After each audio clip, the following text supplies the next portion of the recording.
Good morning friends, welcome back to my channel সোমার lifestyle. তো বন্ধুরা, তোমরা কেমন আছো? আশা করছি ভালো আছো, আমিও ভালো আছি। তো আজকে আর মাঠে যাইনি, কেননা জগদ্ধাত্রী পুজো চাপ আছে, আজকে থেকেই শুরু হয়ে যাবে। কালকে থেকেই কাস্টমার শুরু হয়ে গেছে, তো সারাদিন তো দাঁড়িয়ে থেকে কাজ করতে হবে, ওই জন্য আর আজকে মর্নিং ওয়াকে যাইনি। একটু দেরি করেই ঘুম থেকে উঠলাম। তো এখন থেকে আমি আমার ব্লগটা স্টার্ট করছি। আর দেখো, সূর্য উঠে গেছে, কী সুন্দর উঠছে সূর্যটা। আর এদেরকে দিয়ে দিলাম খেতে, এই যে সব এসেছে, আসছে ওই যে। আর তোমাদেরকে একটা জিনিস দেখায়, দেখো জগদ্ধাত্রী পুজোর প্যান্ডেল শুরু হয়ে গেছে। আমাদের এখানে তো দারুণ করে জগদ্ধাত্রী পুজো হয়। দেখো এই যে, আমাদের পাড়ার নাম তো বাঘাডাঙ্গা। ওই দেখো প্যান্ডেল শুরু হয়ে গেছে। আর এই ফার্স্ট টাইম দেখছি মেলা বসছে বাড়ির সামনে। দেখো কতগুলো দোকান বসে গেছে, এই ফার্স্ট টাইম। এমনি বসে, কিন্তু মানে এইভাবে দোকান দিয়ে মেলা বসে না। এই ফুচকা বসে, অন্যরকম ছোটোখাটো দোকান বসে, কিন্তু এইবারে দেখছি একদম দোকান বড় করে ইয়ে করে বসে গেছে। তো ভালোই আনন্দ হবে, তোমাদেরকে তো দেখাবোই কী কী হচ্ছে না হচ্ছে। তো আমি এখন যাব নিচে, গিয়ে একটু চাটা খেয়ে নিই, দিয়ে অনেক কাজ আছে, এদিক বাকি আছে, ওগুলো সব ছেড়ে নিই। আর এই যে দেখো, ওরা সব নেমে গেল খেতে, এবারে আমি যাই নিচে। তো দেখতেই পাচ্ছ, চলে আসলাম নিচে, আর বানিয়ে নিয়েছি লিকার চা। এখন একটু লিকার চা দিয়ে বিস্কুট দিয়ে খেয়ে নিই। আর দেখো আমার ঘর ফাঁকা, আমার দাদুভাই নেই। আর আমার দাদুভাই না থাকলে না আমার একদম ভালো লাগে না। সকালবেলায় উঠে ব্লগ স্টার্ট করব, দেখো আমার মুখ দিয়ে কথা বেরোচ্ছে না। মানে সত্যি এত খারাপ লাগে না, আমার দাদুভাইকে ছাড়া আমি পারছি না থাকতে, খুব কষ্ট হচ্ছে আমার। তো দেখি, জগদ্ধাত্রী পুজোতে ছুটি নেই, রানাঘাটে তো জগদ্ধাত্রী পুজো হয় না, ওই জন্য ছুটিও থাকে না। শুধু তো কৃষ্ণনগরে হয় আমাদের জগদ্ধাত্রী পুজোটা। তো ওদের শুক্রবারে আবার স্কুল হয়ে, দেখি যদি পারি আমি গিয়ে একটু নিয়ে আসবো। বেচারা বাড়ির সামনে মেলা দেখতে পেল না, চলে যেতে হলো। তো দেখি আবার যদি নিয়ে আসতে পারি, শুক্রবারে গিয়ে একটু নিয়ে আসবো, তাহলে ঠাকুর বিসর্জনটা ওরা দেখতে পারবে। তো আমি চাটা খেয়ে নিই, নালে দিকে আমার আবার চাটা ঠান্ডা হয়ে যাবে। তো পরে আসছি। তো এই যে সবজিওয়ালা এসছে, নিয়ে নিলাম আদা রসুন পেঁয়াজ, বাজারে যেতে পারবো না। তো হ্যাঁ, না পেঁপে আজকে নেবো না। কত হলো? 100। তো যে আদা রসুন পেঁয়াজটা পেয়ে গেলাম, তাহলে আর বাজারে যাওয়ার দরকার নেই। তো এই যে নিয়ে নিলাম রুই মাছ, মাছ পেয়ে গেলাম। সবজিওয়ালা আসলে হয়ে যাবে, পার্লার খুলে দিয়েছি। এই যে কাস্টমারও চলে এসেছে, এবারে কাজ করব।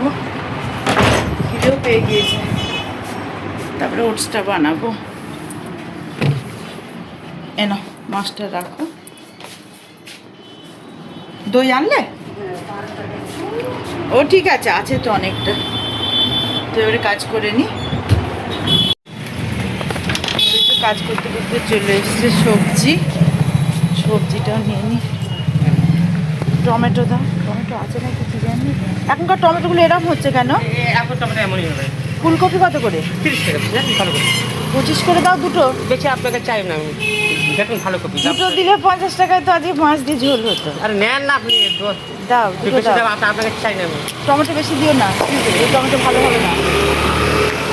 হবে হবে হবে হবে হবে হবে, আবার কালকে নেবো ভালো টমেটো। দাও দুটো ফুলকপি দাও আর শশা দাও। সেই জন্য নিয়ে নিই সবজিটা। বসে পড়লাম ব্রেকফাস্ট নিয়ে। বানিয়ে নিয়েছি ওটস, টক দই দিয়ে মাখানো হয়ে গিয়েছে, গরম তো একটু ঠান্ডা করতে দিয়েছি। আর সবজিওয়ালার কাছ থেকে নিয়ে নিলাম ফুলকপি, টমেটো, শশা, আর আগেই তো নিয়েছিলাম আদা রসুন পেঁয়াজ। দেখি রান্নাটা আমি যদি সুযোগ পাই করবো, নাহলে মা করে নেবে, মনে হচ্ছে না আমার হবে। তো খেয়ে নিই। চলে এসেছি রান্নাঘরে, এদিকে মশলা কষাচ্ছি, আর ওদিকে মা চাপিয়ে দিয়েছে আমার ব্রাউন রাইস। ফুলকপি ভাজা হয়ে গেছে,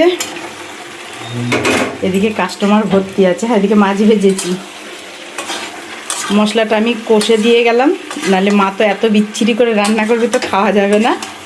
তো অন্তত তরকারিটা আমি চাপিয়ে দিয়ে যাই, এবারে মা আস্তে আস্তে করে দেখবে, নেড়ে অল্প অল্প করে জল দেবে। মা জল দিবা না বেশি, হ্যাঁ, এই পুরো সুন্দর করে কষিয়ে যখন জল দিবে আমায় ডাকবা, একদম কমিয়ে দিলাম, ওর মধ্যেই কষো। না একদম জল দিবা না, যখন ভাজা ভাজা হবে আমায় ডাকবা। তো যাই। তো বন্ধুরা দেখতেই পাচ্ছ, ওই যে কাস্টমার গেল, সেই সকাল থেকে এই পর্যন্তই পার্লারে ছিলাম। আর দেখো বাড়ির সামনে কি সুন্দর মেলা বসে গিয়েছে, একদম দোকানগুলো খুলেও রেখেছে, ওর এখনই গুছাচ্ছে। তো যাই, অনেক দেরি হয়ে গেল, কটা বাজে? 1:48। রান্নাটা মোটামুটি হয়েছে, খেয়ে নিই গা, আর দেরি করবো না, এখন ফাঁকা আছে। এই সুযোগে না খেলে না আর সময় পাবো না, আবার এক্ষুনি ঢুকবে। দেখতেই পাচ্ছ বসে পড়েছি খেতে। আর এই যে আজকে একটাই তরকারি হয়েছে, ফুলকপি দিয়ে, মাছ দিয়ে, টমেটো দিয়ে ঝোল। এবারে ভাতটা বেড়ে খাওয়াটা শুরু করে দিই, নাহলে আবার কাস্টমার চলে আসবে। তাহলে চলে গেলাম। হাত ধরে নিয়ে যাবো মামি, ওর হাত ধরে নিয়ে যাবা, চিন্তা নেই তোমার, চিন্তা নেই।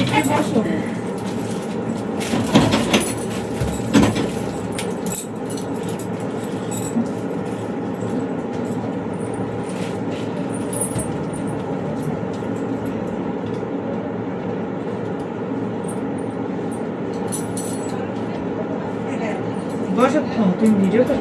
না না ভিডিও করি, সেলফি তুলছে, আমার মাকে পাঠাবো। একটু আছে, দাঁড়াতে হবে। তাহলে আছি। ভেতরে জায়গা নেই, দুজন বেরোবে তারপরে ঢুকবা। হ্যাঁ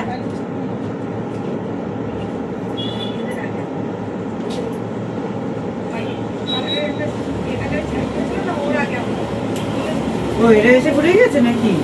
এরা ছিল, এরা ছিল? হ্যাঁ বাড়াতে লাগছিল তো, সেই আসে।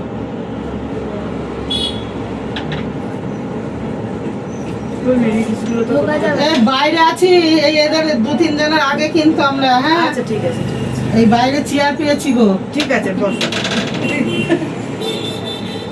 চিটকানিটা দিয়ে দাও।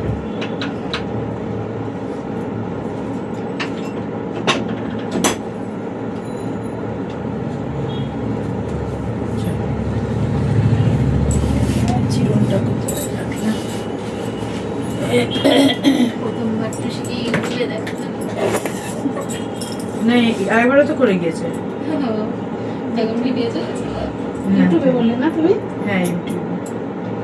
তো বন্ধুরা দেখতেই পাচ্ছ, দুপুরের পর খাওয়া দাওয়ার পর আর সুযোগ পাইনি ক্যামেরা অন করার। এখন কাজ করতে করতে ক্যামেরাটা অন করলাম।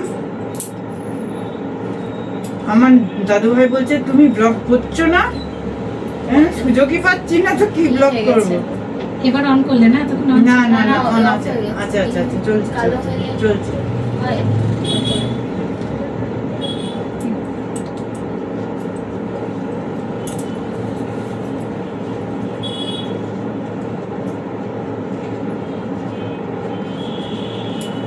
তোমার স্টেপ বলে না? হুম। দেখি একটু। সবাই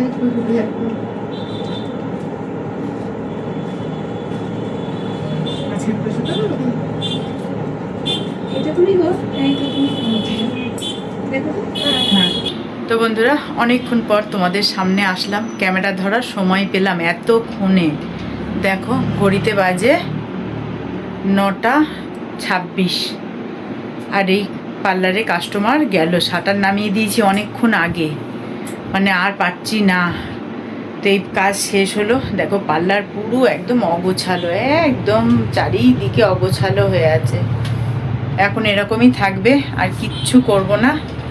চলে যাব ঘরে, গিয়ে একটু কিছু বানিয়ে আগে খাবো। দুপুরবেলায় খেয়েছি, তারপরে একটু জল খাওয়ারও সময় পাইনি। তো শরীরটা খুব টায়ার্ড লাগছে, স্নান বাকি আছে, এখনও স্নান করতে হবে। এদিকে পাড়ায় কত সুন্দর প্যান্ডেল হচ্ছে, সবাই ঠাকুরের কাছে যাচ্ছে, ঠাকুরের ছবি তুলে আনছে। মানে আমার সত্যি করে আমার ঠাকুর দেখা তো দূরের কথা, আমি একটু কি অনুষ্ঠান হচ্ছে আমি সেটাও আমি দেখতে যেতে পারি না, এই অন্তত জগদ্ধাত্রী পুজোটায়। মানে আমি এই কাজের মধ্যে এত চাপে থাকি না। ঠাকুর সবাই কত সুন্দর ঠাকুর, দারুণ দারুণ প্যান্ডেল করে, দেখতে যাই, কাস্টমাররা এসে বলছে সমাধি ঠাকুর দেখতে যাবা না, ঠাকুর দেখতে যাবা না। আমি বলছি সেই সকাল থেকে এই রাত, সকাল 9টা থেকে এই যে রাত 9টা বেজে গিয়েছে, 12 ঘন্টা একভাবে দাঁড়িয়ে কাজ করছি।